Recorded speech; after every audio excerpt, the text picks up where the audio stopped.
Meus irmãos, a paz do Senhor. É muito bom estar aqui outra vez com vocês. Estivemos ano passado e o Senhor nos permitiu retornarmos este ano. Seja Deus louvado pela vida de todos vocês que estão presentes aqui. Que vocês sejam tocados, muito mais tocados, não é? Pela presença do Senhor que está neste lugar. Quero louvar a Deus pela vida deste santo servo do Senhor, ungido, sacerdote, a quem Deus constituiu pastor neste lugar, amigo, companheiro, a quem estimamos e respeitamos, pastor Galdino Júnior. Obrigado, tá bom? A todos os pastores que o auxiliam, Deus abençoe. Aos pastores que trabalham aqui com jovens, pastor Renato, Deus abençoe. Pastor Fábio, seja Deus louvado por vossa vida. Ao cantor Davi Sasser, Deus o abençoe poderosamente. A todos que já cantaram aqui, muita graça, né? Deus abençoe a vida de vocês. Abra sua Bíblia. Vamos lermos um texto. Segundo livro de Samuel. Capítulo de número 6. Segundo Samuel. Capítulo de número 6. Glória a Deus.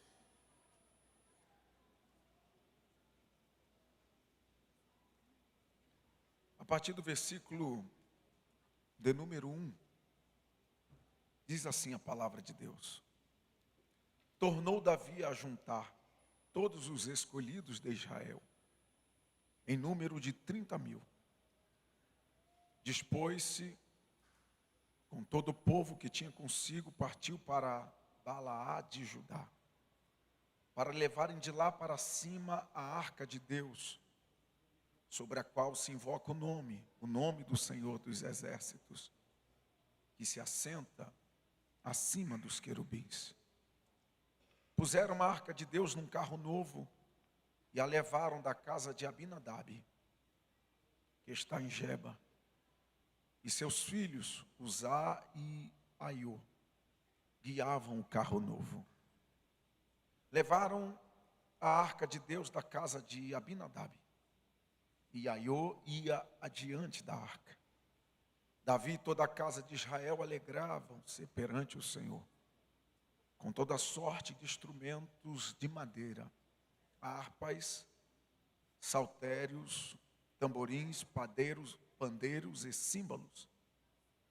E quando chegaram à ira de Nacon, estendeu Uzá a mão à arca de Deus e a segurou, porque os bois a deixavam pender. Então a ira do Senhor se acendeu contra Uzá, e Deus o feriu ali por esta imprudência, e morreu ali junto à arca de Deus. Desgostou-se Davi, porque o Senhor abrira rotura em Uzá, e chamou aquele lugar Pérez Uzá até o dia de hoje. Temeu Davi ao Senhor naquele dia e disse: como virá a mim a arca do Senhor? Não quis Davi retirar para junto de si a arca do Senhor, para a cidade de Davi, mas a fez levar à casa de Obed-edom geteu. Ficou a arca do Senhor em casa de Obed-edom geteu 3 meses. E o Senhor o abençoou, e a toda a sua casa. Então avisaram a Davi, dizendo: o Senhor abençoou a casa de Obed-edom, e tudo quanto tem, por amor da arca de Deus. Foi, pois, Davi, com alegria, fez subir a arca de Deus da casa de Obed-edom, a cidade de Davi. Digam graças a Deus. Dê um abraço em quem está perto de você, um abraço de Deus, um abraço ungido. Libere uma palavra de vitória, uma palavra de bênção sobre ele, sobre ela. E tome o seu assento, por favor. Glória a Deus.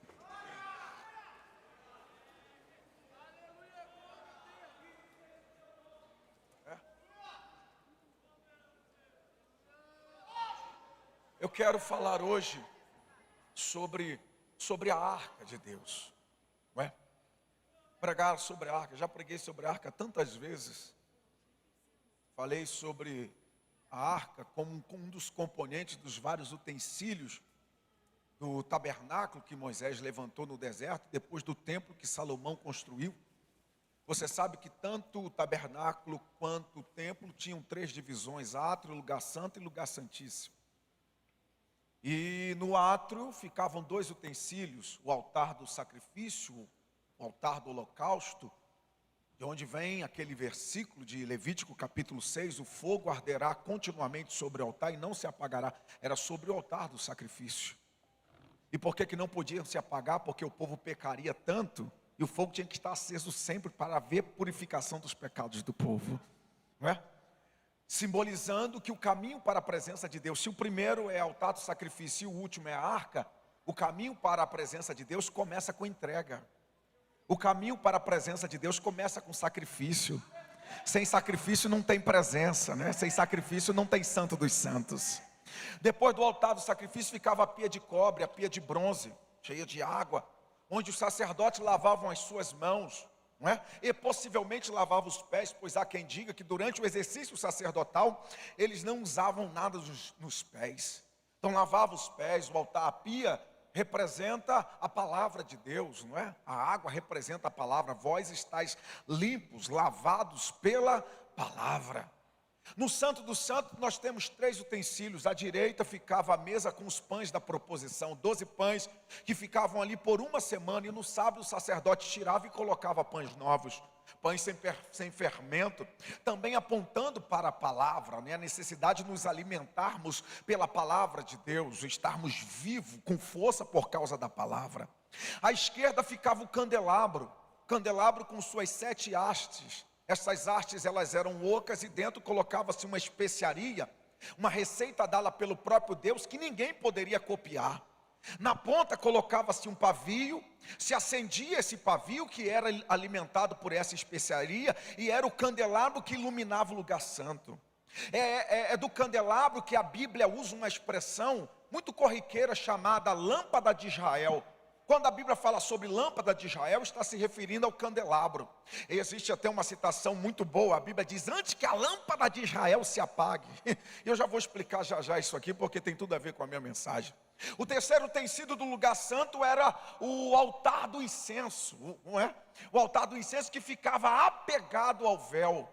O altar do incenso, ele aponta para as nossas orações, as nossas adorações, não é? O altar do incenso, eu particularmente sou apaixonado por ele, por algumas questões. Não dá para falar tudo, mas uma das questões pela qual eu sou apaixonado pelo altar do incenso era que o cheiro era muito bom, mas o gosto, se fosse provado, era amargo, era ruim. Então como é que algo que tem gosto ruim pode ter cheiro bom? Como é que algo que tem cheiro bom pode ter gosto ruim? Representa a nossa vida, a minha vida e a sua vida. Que tem hora que a gente está em amargura, em dores, em lágrimas, em tristeza, mas o cheiro que sai da gente é bom, não é? Olhe para alguém e diga: você pode estar amargurado, mas quando você adora, a amargura não vai junto. Você pode estar triste, mas quando você adora, a tristeza não vai junto.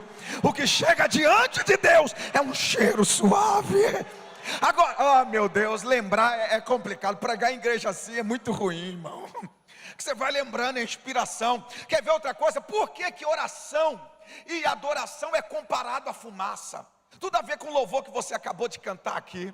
Por que a fumaça? Você já parou para pensar? E aí, se você ler o livro do Apocalipse, o livro da Revelação, o último livro da Bíblia, ele vai linkar com o que eu estou dizendo aqui, porque a Bíblia diz que os 24 anciãos, que assistem constantemente, diariamente diante de Deus, recebem as nossas orações como incenso, como fumaça em salvas de prata. Então tem tudo a ver. Ué, oração chega como incenso, adoração chega como incenso no céu. Por quê? Porque Deus criou uma forma infalível de ser acessado por nós. Alguém está aqui ainda? Deus criou uma forma infalível de seu povo chegar até Ele. Vamos imaginar que hoje, sábado, Deus decida não ouvir nada. Vamos imaginar que hoje Deus decida não olhar para a gente. Vamos imaginar que hoje Deus decida olhar para esse lugar e dizer: eu não quero saber daquele culto, não quero saber daquela conferência, não quero saber daquela galera, não quero saber daquele povo. Então, pastor, se Deus não quer saber da gente, vamos todo mundo embora para casa. Não, é o contrário. É só começar a cantar, a louvar, é só começar a clamar. Por quê? Porque a fumaça vai subindo, vai passar a atmosfera, ionosfera, estratosfera, vai passar os principados e potestades, demônios que estão na região do mal. Você já parou para pensar por que é fumaça? Porque não tem como segurar. Demônio que tentar segurar a nossa adoração não vai. Demônio que tentar segurar a nossa oração não vai. Já tem gente entendendo. Aleluia, não vai, porque não tem como segurar a fumaça. Agora o melhor é isso: céu trancado, porta do céu fechada, janela fechada. Irmão, você já teve fumaça perto da tua casa? Tu pode fechar a porta, tu pode fechar a janela, a fumaça passa por debaixo, a fumaça passa pela fresta, a fumaça passa pelo buraquinho, a fumaça passa por qualquer lugar. Nada segura a adoração da igreja, nada segura o clamor da igreja. Você pode pegar na mão de alguém? Pode. E diga para ele ou para ela assim: é impossível. Não, tem gente aqui que ainda não sei, está em Lua, está em Marte. Diga para ele ou para ela: é impossível Deus não receber a oração e a nossa adoração. Vai chegar como fumaça diante dele, vai chegar na presença dele. Aleluia. Esse é o altar do incenso. Depois do véu, que era uma cortina grossa que separava lugar santo do lugar santíssimo, ou santo dos santos, ficava a arca, que é o alvo da minha mensagem aqui hoje. A arca, você sabe que a arca ela era de ouro por dentro e por fora, mas de madeira por dentro. Já parou para pensar? Ela é revestida de ouro, não é só por fora. Não, ela é revestida de ouro também por dentro, mas no meio tem madeira. Por quê? Porque a arca pode representar a nossa vida. Você pode até brilhar por dentro e por fora, mas você não pode esquecer que a sua natureza é de madeira. Você pode até brilhar, vai brilhar como ouro, alguém olhar e dizer: é ouro, mas não se esqueça, tu é ouro por fora e por dentro, mas dentro de você existe uma natureza que qualquer coisa acaba, qualquer coisa mexe. Em cima da arca ficava uma tampa chamada propiciatório, que também tem um significado poderosinho, mas vamos adiantar. Dentro da arca 3 coisas: o maná que descia no deserto, simbolizando o cuidado diário de Deus na vida do seu povo. Você sabe que eles não podiam guardar o maná, que se eles guardassem o maná, no outro dia estava podre, estragado, fedido. Por quê? Porque Deus quer que você acredite que o Deus que cuidou de você hoje vai cuidar de você também amanhã. Isso é viver por fé. Se Deus me alimentou até hoje, vai me alimentar amanhã. Então não é o que eu tenho, é a provisão diária dele para a minha vida. Dentro da arca também estava a vara de Arão que floresceu, simbolizando a confirmação de um ministério, a confirmação de uma chamada. Aquele que Deus chama, ele confirma. Estava também as tábuas com os 10 mandamentos, não as originais, porque as originais Moisés quebrou, mas as tábuas que Moisés teve que fazer, e Deus escreveu nelas os 10 mandamentos. Qual é o simbolismo da arca no Antigo Testamento? Presença de Deus. E é essa ideia que você precisa trabalhar esta noite. É isso que eu quero trabalhar, é isso que eu quero pregar: presença de Deus. É claro que hoje, na dispensação da graça, na nova aliança, nós não precisamos mais de simbolismo, não precisa. Hoje, na dispensação da graça, nós não precisamos mais de arca, porque temos a própria presença de Deus. Mas vamos trabalhar a ideia de presença, a presença de Deus. Só que eu não quero falar só sobre a presença. Quando eu estava lendo e pensando nesse texto, Deus falou comigo para falar sobre a arca.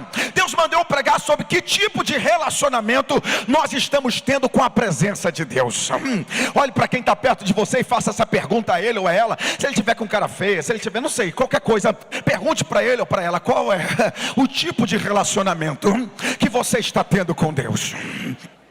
Qual é o tipo de relacionamento que você está tendo com a presença de Deus? Aí eu li um texto que tem várias pessoas que vão nos servir de parâmetro para nós analisarmos e aprendermos alguma coisa sobre tipos de relacionamento que temos tido com Deus. Mas eu não quero só falar sobre quem está em 2 Samuel capítulo 6. Dá para nós ampliarmos o leque, abrirmos uma janela e pegarmos mais exemplos até chegarmos aqui. Então a minha mensagem hoje é relacionamento com Deus. Qual é o tipo que você tem tido? E para nós falarmos algumas coisas. Primeiro tipo de relacionamento que Deus pôs no meu coração para ministrar vocês aqui hoje é o tipo de relacionamento baseado na vida de Ofni e Finéias. Quem são Ofni e Finéias, filhos de Eli? Quem era Eli? Sacerdote de Israel. Eli já estava velho, meio cego, e já não cumpria com os serviços sacerdotais, e Ofni e Finéias cumpria. Quem é Ofni e Finéias para o tipo de relacionamento que alguém tem tido com Deus? Ofni e Finéias representam aqueles que já tiveram a presença de Deus, mas acabaram perdendo a presença de Deus. Vocês sabem que eles levaram a arca para a guerra. E por que levaram a arca para a guerra? Porque toda pessoa que não está bem com Deus, toda pessoa que seu relacionamento não está bem com Deus, ele sabe. E toda pessoa que sabe que seu relacionamento não está bem com Deus, o que ele tenta fazer? Substituir o que deveria ser atitude pessoal por coisas, trazer coisas para o lugar daquilo que deveria ser ações e atitudes. Eles trazem a arca porque na cabeça deles Deus não vai nos abençoar porque a gente não está bem, mas vai nos abençoar por causa da presença da arca, por causa da arca, por causa da presença física da arca. E você conhece a história melhor do que eu. Perderam uma guerra, perderam a vida e também perderam a arca, perderam a presença de Deus. E eu fiquei analisando e pensando nisso hoje à tarde. Como triste é, como deve ser triste para alguém que já teve a presença de Deus, entende um culto como esse mais do que qualquer pessoa. Por quê? Porque já sentiu, já viveu, já chorou, já adorou, já deu glória, já foi batizado no Espírito Santo, mas hoje não é sombra daquilo que era. Hoje não é mais, não tem mais aquilo que tinha. E eu vim aqui levantar uma bandeira esta noite. A bandeira é esta: volte a ter aquilo que você tinha. Volte a ter a presença de Deus sobre a sua vida. Não seja um espectador, não seja alguém que olhe para trás e diga: tudo isso aí já vivi. Deus não nos chamou para termos vivido, Deus nos chamou para estar vivendo. Agora pare para pensar comigo. Por que eles perderam a arca? Eu poderia te dar várias razões, mas vou te dar só duas. Perderam a arca porque a Bíblia diz que eles serviam a Deus, mas serviam ao seu modo. Entendeu? Eles até faziam, mas não faziam do jeito que Deus mandava, faziam do jeito que eles queriam fazer. E é um perigo quando a gente até faz, mas não fazemos do jeito que Deus manda, fazemos do jeito que nós queremos fazer. Segunda coisa, a Bíblia diz, o entendimento bíblico é: você sabe por que eles fazem as coisas do seu jeito? Porque a cabeça de Ofni e Finéias deve pensar mais ou menos assim: bem, papai está velho, já morre, e cabe a nós dois a responsabilidade de darmos continuidade ao ofício, ao ministério sacerdotal. Não há mais ninguém, só tem nós dois, Ofni, só tem nós dois, Finéias, só tem nós dois e não tem mais ninguém. É um erro quando a gente serve a Deus achando que não tem substituto, achando que não tem ninguém para o nosso lugar. Se não formos nós, quem será? Se eu não pregar, quem? Se eu não cantar, quem? Se eu não for ao culto, quem? Se eu não dirigir, quem? Aí você se engana com Deus, porque tem um quartinho do lado do tabernáculo, e lá tem um moleque de calça curta chamado Samuel, e Deus já está de olho nele. Pegue na mão de alguém, pegue. Essas coisas me animam. E diga para ele ou para ela: abre teu olho, meu filho, porque se você não fizer, Deus levanta outro para fazer. Abre teu olho, meu filho, se você não for, Deus levanta outro para ir. Abre teu olho, meu filho, se você não fizer, Deus levanta outro para fazer. Então meu conselho aqui esta noite é este: aproveita e faça do jeito certo. Vamos lá. Segundo exemplo, para trabalharmos a ideia de tipos de relacionamento. Primeiro, pessoas que já tiveram e perderam. Segundo, Saul. Saul liderou muitos anos Israel. Alguns dizem 20, outros chegam a dizer 40 anos. Eu não sei, não há um consenso. Eu só sei que se ele liderou 20 anos foi ruim. Se ele liderou 40 anos foi muito ruim. E por que, pregador? Se quando ele lidera a arca não está mais lá, se quando ele lidera a presença de Deus já tinha ido embora. Esse é o problema, porque Saul representa aqueles que nunca tiveram e nunca fizeram nada para ter. Ei, tem gente que já teve e perdeu, sim, e entende esse culto mais do que todo mundo. Agora tem gente que nunca teve, ok, mas não está fazendo nada para ter. Sim, que apatia é essa? Não, eu não sei o que é isso. Mas como é que você vai saber se você não participa? Não, eu não sei para que esse barulho todo. Mas como é que você vai fazer se você não se agiliza, não se mobiliza? Eu não sei porque que esse povo está sentindo. Mas como que você vai saber se a presença que está sobre a nossa vida não está na sua vida? Oh, aleluia! Alguém está me ouvindo esta noite? Eu não sou Saul. Quem é o Saul? Os indiferentes. Já viu? Vão ficar em pé. Ai, não sei para quê. Ué, porque tem perna. Porque está vivo. Vamos levantar a mão. Mas tudo é levanta a mão. Engraçado, vai ver filme, chora, cai no chão. Vai ver novela, fica desesperado. Vai ver o time jogar, perde as estrebeiras. Chega diante de Deus, quer ter jeito, quer viver travado, quer ter jeito de adorar. Eu não sou Saul. A presença de Deus vale mais. Ou pegue na mão de alguém e diga para ele: companheiro, dá licença, mas se tu não quer, eu quero. Fala para ele: se você não se importa, eu me importo. Se isso aqui não diz nada para você, para mim fala. Se isso aqui não mexe contigo, comigo mexe. Se você não quer, eu quero a presença de Deus na minha vida. Aleluia, aleluia. Perdoe a franqueza do pregador. Perdoe a franqueza do pregador. Mas que geração é esta que aceita viver passivamente diante da presença de Deus? Que geração é essa que chega diante de Deus, não adora, não canta, não levanta a mão, não fica em pé, não faz nada? Eu não sou uma geração de Saul. Eu sou uma geração que se importa. Aleluia. Não seja indiferente. E não vem pra cá com essa conversa de que meu jeito é esse, gelado. Meu estilo é esse, sem presença. Não, pastor, é porque o meu jeito, a minha cabeça. Deixa Satanás te enganar não, irmão. Isso aqui não tem nada de jeito não. Até porque avivamento é questão de sobrevivência. Avivamento é questão de sobrevivência. Aleluia. Avivamento, eu vou tornar a dizer, é questão de sobrevivência. Aleluia.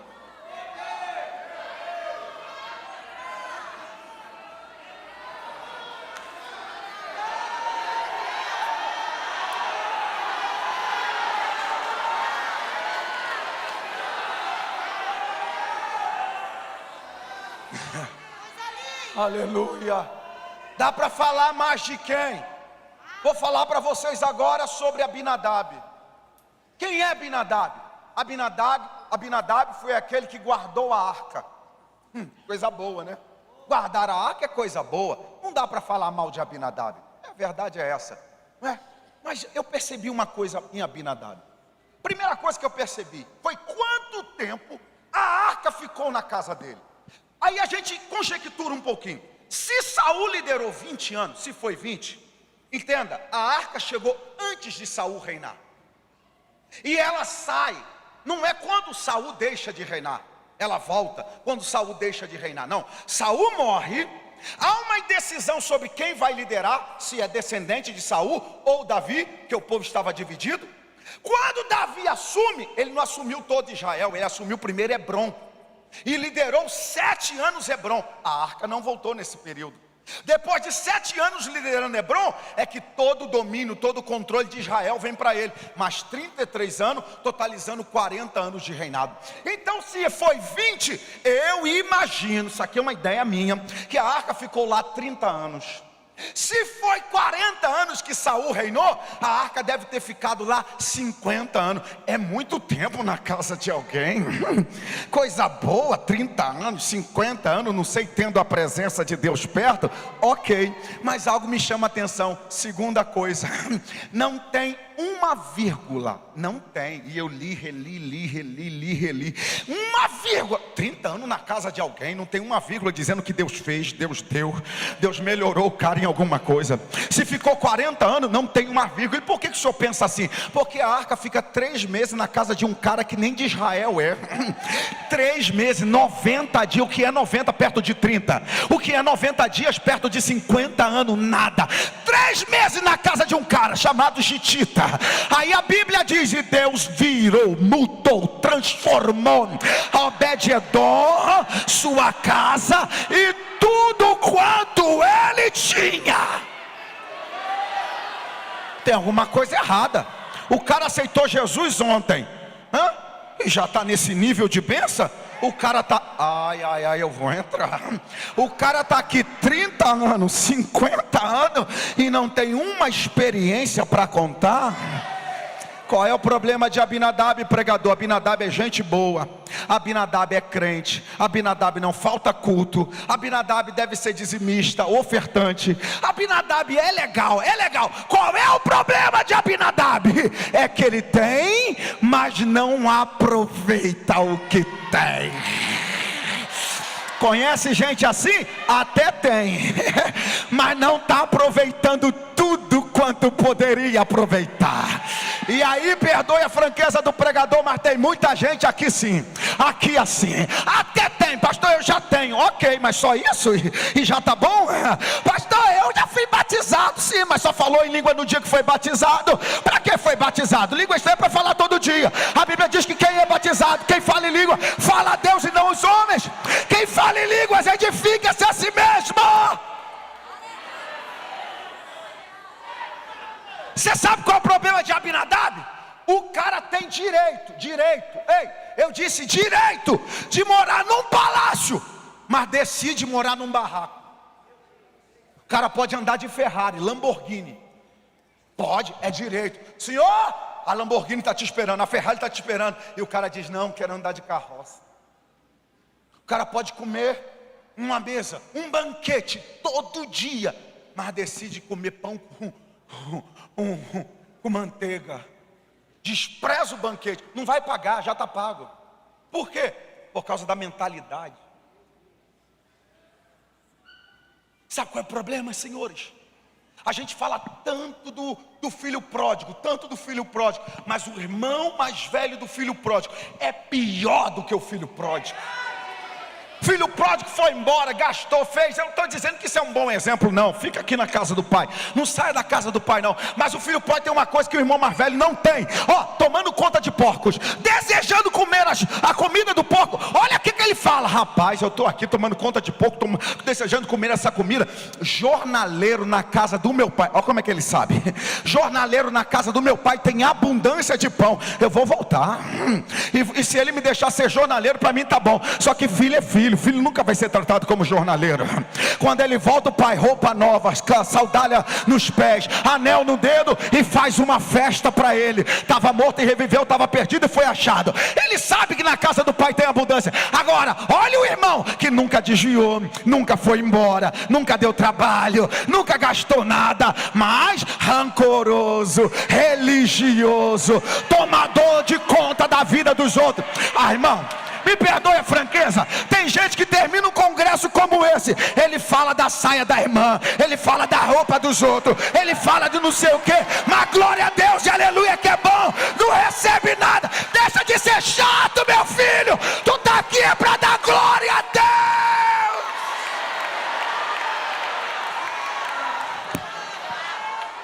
Você já viu, pastor, você ouviu Eu já fui pastor de igreja, irmão, eu sei do que eu estou dizendo. E pastor, você viu? Eu ficava, viu o que, cara? Não, a irmã, rapaz, eu estava recebendo a presença. Olhe para quem está perto de você, olha, e diga, em vez de estar preocupado com a vida dos outros, se preocupe em receber a presença. Está preocupado com A e com B? Seja cheio da presença de Deus. É o irmão mais velho que não quer participar da festa. Olha, irmão, não quer participar da festa. E eu tenho um recado para você que não gosta de festa. Não sei para que conferência, não sei para que congresso. Ó, não vai para o céu não, porque se tu não está aguentando 2 dias, no céu vai ser uma eternidade. Porque no céu, meu filho, eita glória, lá, meu filho, tu vai dar lugar todo dia. Lá não vai ter tempo, lá não vai ter hora. Lá a gente vai começar a cantar de manhã, vai virar a noite, sem parar, sem parar, sem parar. A Ele a glória, a Ele a honra.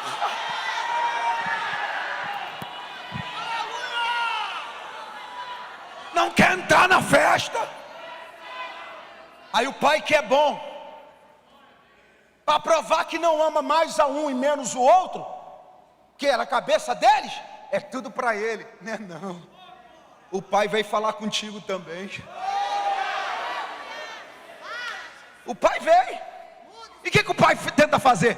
Entra para a festa, participa da festa. Que cara é essa? Por que você não quer entrar? Porque o Senhor dá tudo para ele. Bebê, neném, cheio de birra. Tu vai entrar no coro aqui hoje. Eu tô aqui. Olha o cara, eu tô aqui contigo mó tempão. Nunca fiz nada, nunca dei trabalho. Aí a reclamação: nunca me deste um cabrito para me alegrar com os meus amigos. Irmão, imagina o cara, o pai fazendo aquele emoji, aquela cara de assustado, né? O quê? Tu está reclamando de eu nunca ter te dado cabrito? Tu sempre estás comigo, e tudo que eu tenho é teu. Como é que alguém que é dono de tudo está preocupado com cabrito? O cara, se quisesse, pastor, tomava cabrito no café, almoçava cabrito, lanchava cabrito, jantava cabrito, mas a cabeça não deixa. Tem, mas não sabe que tem. É dono, mas não sabe que é dono. Em nome de Jesus, destrava esta noite. Viva, viva, viva.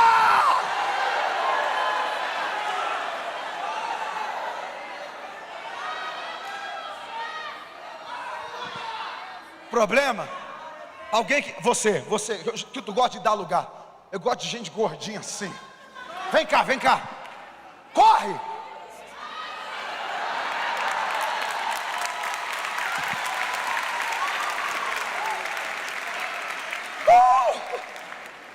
É nós. Eles não aguentam a gente não. Não aguenta não. Essa galera magra, para ser magrinho igual essa galera aí, falta de suco. A gente dá um show nele. Aí. Não dá? Dá. A gente fica cansado, mas não perde a pose. A gente sai morto do culto, da pregação, do louvor, igual eu já estou, mas a gente não entrega os pontos. Não é? O que o senhor quer falar agora? Você precisa entender esta verdade. Você é o Ezequiel, o profeta que, segundo os estudiosos, é o mais inteligente dos profetas. Deus pegou o profeta, um anjo pegou o profeta e trouxe ele para o rio, colocou ele dentro do rio. Ele está no rio, sim ou não? Sim. Os pés dele estão molhados, sim ou não? Sim. Então ele pode dizer: entrei no rio, estou no rio. Mas enquanto ele está lá só com os pés molhados pelo rio, fica aí o anjo, ó, está medindo mais 1000, dizendo: ô rapaz, você está achando que aí está bom? Você está achando que aí está legal? Você está achando que é só isso que eu tenho para você? Vem, pode entrar, ouça, vem, vem. Alamacha.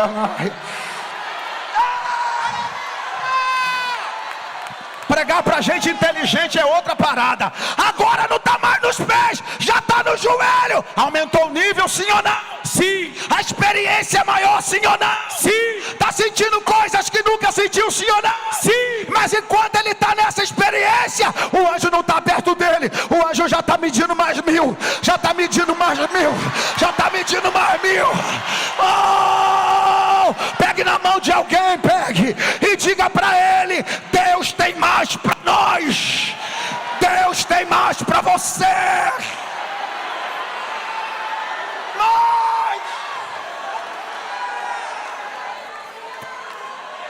Chega desse evangelho raso, chega desse evangelho de beirada, chega desse evangelho de beira, chega desse evangelho de entra e sai, chega desse evangelho de entra, não sente nada e volta feliz para casa. Não, eu quero mais, eu quero mais.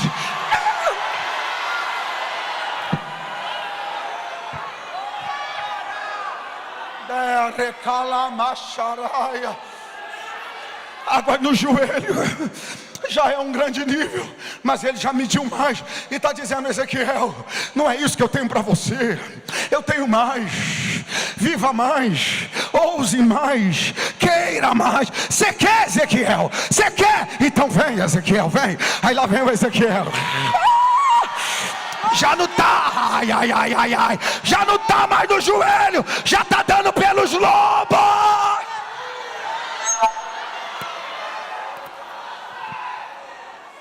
Se está dando pelos lombos, qual é a verdade de Ezequiel? Estou mais dentro do que fora. Tem gente aqui que está dizendo: pastor, já estou dentro. Eu sei. Pastor, já estou enrolado com Jesus. Eu sei. Pastor, não dá mais para sair daqui.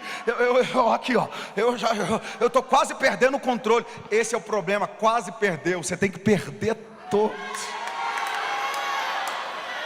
Pelos lombos. E aí, meu filho, o anjo já está medindo mais 1000. E agora é um nível muito fundo. Agora é um nível muito profundo. E o convite é: vem, Ezequiel. Aí imagina Ezequiel olhando e dizendo: rapaz, mas se eu for eu perco o controle. Mas quem falou que o controle aqui é teu? Quem falou que é você que tem o controle? Quem falou que o domínio é teu? Vem, Ezequiel. Mas se eu for, eu vou mergulhar. Mas essa é a ideia. Sai da beirada, sai do joelho, sai dos lombos, mergulha. Vem, Ezequiel, vem, Ezequiel, vem, Ezequiel. Não dá mais para andar, agora tem que nadar, agora tem que nadar. Alguém aqui, alguém aqui, alguém aqui,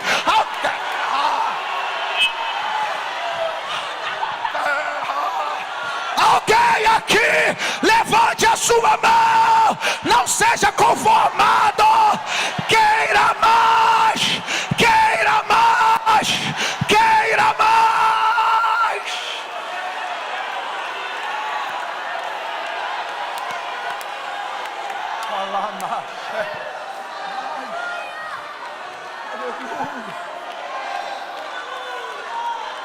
Aí na galeria tem alguém que quer mais.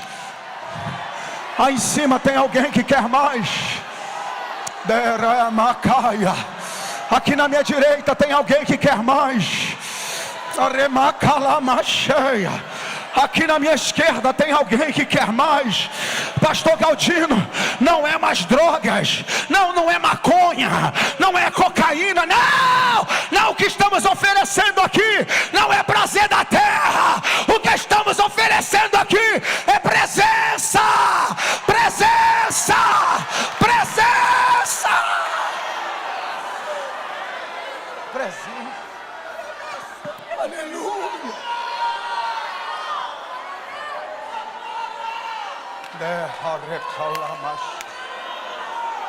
Levante suas mãos, manifeste a sua vontade de querer mais de Deus.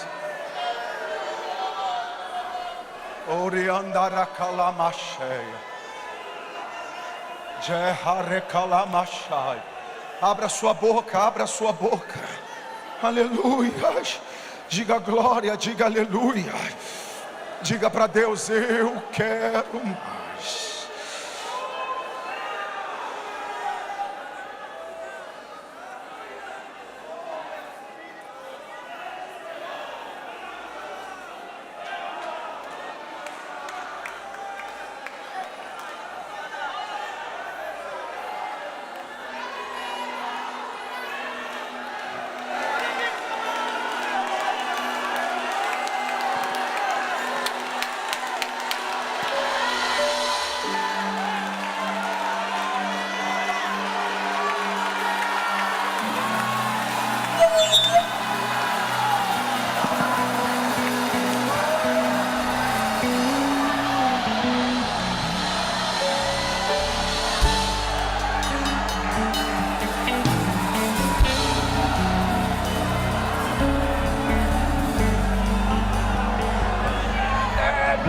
Kamanai, Joremi Kamanaia, Elemi Kamana Subricantaraia.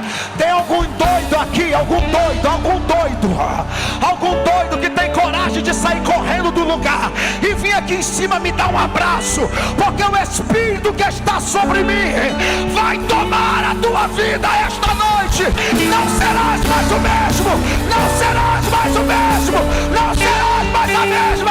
Receba, receba, receba, pega.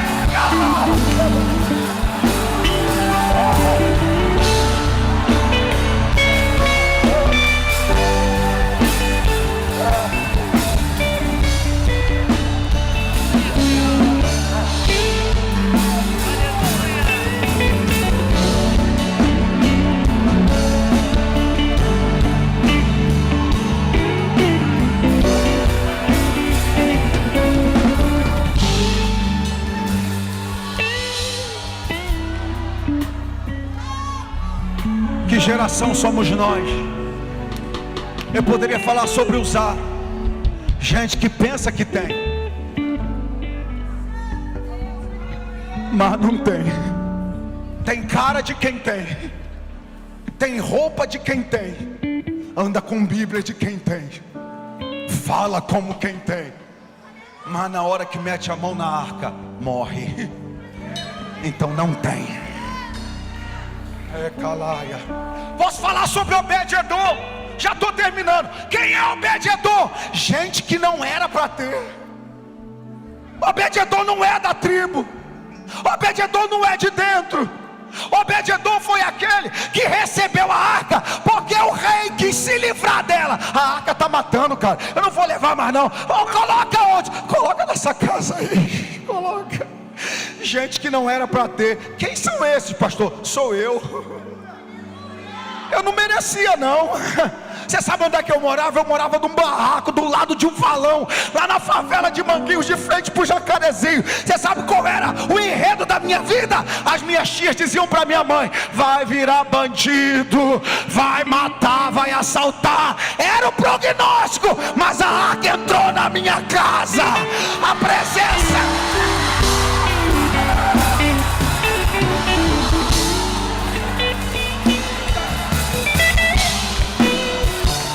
Gente que era viciada em pornografia, gente que não era para ter. Alguém olha para você e diz: não combina. O que houve? A presença.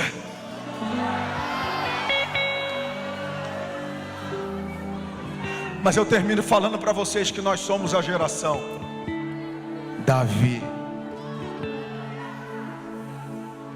Geração que tem trono, geração que tem reino, geração que tem palácio, geração que tem comida, geração que tem bebida, geração que não tem falta.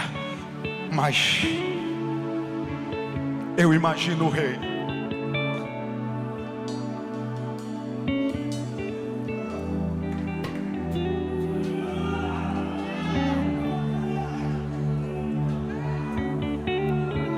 E alguém olha e diz: que foi, rei?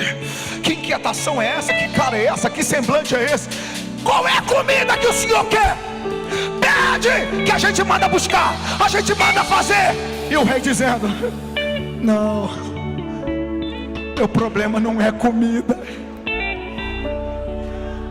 Ah, o senhor quer beber alguma coisa? Oh rei, o respeito é grande, a consideração é grande. Pede, pede. E aí o que o senhor quiser beber, a gente manda buscar. E o Davi dizendo: não é bebida. Mas rei, o que está faltando? E a resposta do rei é: está faltando alguma coisa, mas não é da terra. Está faltando alguma coisa, mas vocês não podem me dar. Está faltando o quê, rei Davi? Está faltando a presença. Está faltando a presença. Eu sou essa geração que sente falta. Está doido? Fazer uma conferência dessa e não ter a presença dele. Participar de um culto como este. Entra normal, sai normal. Eu não. Ei, moça, borra essa maquiagem hoje. Desce do salto. Ei, rapaz. Ei, se atreva. Queira mais de Deus. Queira a presença de Deus para a tua vida. Não aceite viver sem a presença de Deus. Eu quero. Vamos buscar. Vamos. 30 mil pessoas. Pensa na festa. Pensa no culto. Cometeu erros? Cometeu. Mas só erra quem tenta. Ah, jovem, mas está aqui, está tentando, está lutando. Não, mas você não sabe o que ele fez. E daí? Está aqui, deixa aí. Você não erra porque você nunca tentou nada. E quem não tenta não erra. Quem não faz nada, claro que nunca vai errar. A gente erra porque tenta. A gente erra porque luta. É porque está indo atrás. Ele errou, colocou a carraca e carro novo de bois. Por que está errado? Porque boi tem muita força, mas não tem entendimento. E Deus não aceita nada que não venha do entendimento. Pastor, eu errei, falhei, caí, pequei, vacilei. O que eu faço? Volta e tenta de novo. Ora de novo, canta de novo, prega de novo, só de raiva, faça parte do conjunto de novo. Lá no inferno, o que estão dizendo de você? Nunca mais, já era, tá com vergonha, tá com medo. Então, para vergonha de Satanás, olha eu aqui de novo, eu não vou desistir da presença.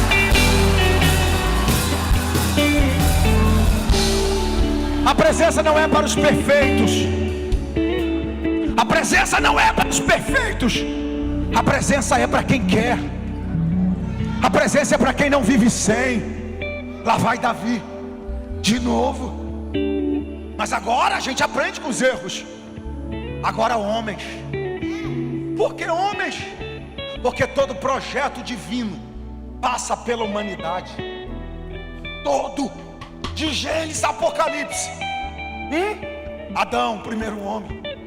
Até o Salvador, para resolver o problema da humanidade, tornou-se homem. Precisou de uma mulher. Todo projeto divino passa pela gente. Ah, mas é falha. E daí? Deus usa a gente falho mesmo, pecador, errado. 4 levitas pegam os varais, colocam nas argolas. Ei, eu disse 4, por que 4? Um não podia botar no ombro e trazer? Podia. Mas nenhum homem pode ser responsável por trazer a glória de Deus, por trazer a presença de Deus. A presença de Deus só volta onde há unidade. Sem unidade você tem tudo, menos presença. A presença só volta quando está todo mundo andando na mesma direção. A presença só volta quando está todo mundo andando no mesmo.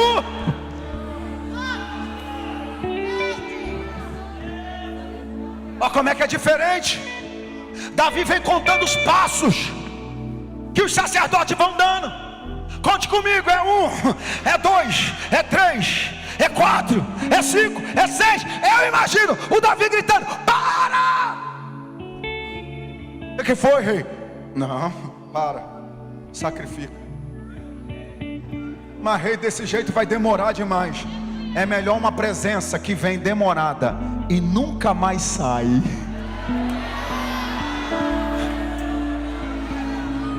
Vai dar trabalho, mas depois que chegar. 6. Por que 6? Porque 6 na Bíblia é número do homem. Quando ele para no 6º passo, ele está dizendo: eu só vou até onde eu posso.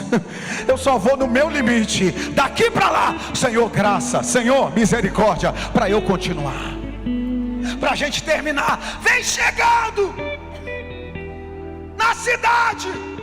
A presença deu certo. Ninguém morreu. Deus está voltando. A presença está voltando. Pensa num rei. A Bíblia diz que ele fez duas coisas. Primeiro, saltava com todas as suas forças. E a gente fala de quem dá lugar na igreja. Não sei onde é que esse povo aprendeu isso. Vai ler a Bíblia. Davi saltava com todas as forças. Quem mais? Atos 2. Quem olhou para os 120 lá dentro disse assim: beberam? Irmão, ninguém é tido como bêbado parado. Para ser bêbado, tem que estar no molejo de Jeová. Alguém olhou e falou: esse negócio de dar lugar é mais velho do que a gente. Saltava com todas as suas forças. Segunda coisa, quando for chegando perto, a Bíblia diz que ele bailava. Você precisa entender que bailar não é isso aqui, ó. Isso aqui é andar. Bailar não é isso aqui. Isso aqui é correr. Bailar é o quê? Devia ser mais ou menos assim. A presença está voltando.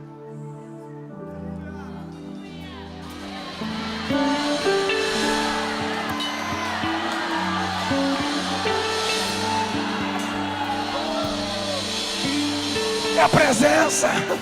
E diante da presença quebra-se os protocolos, né?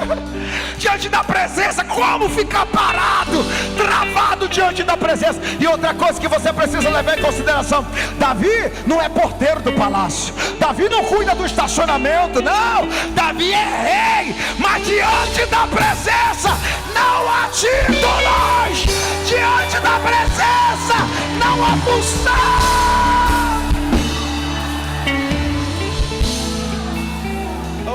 A minha oração aqui hoje é por pessoas que querem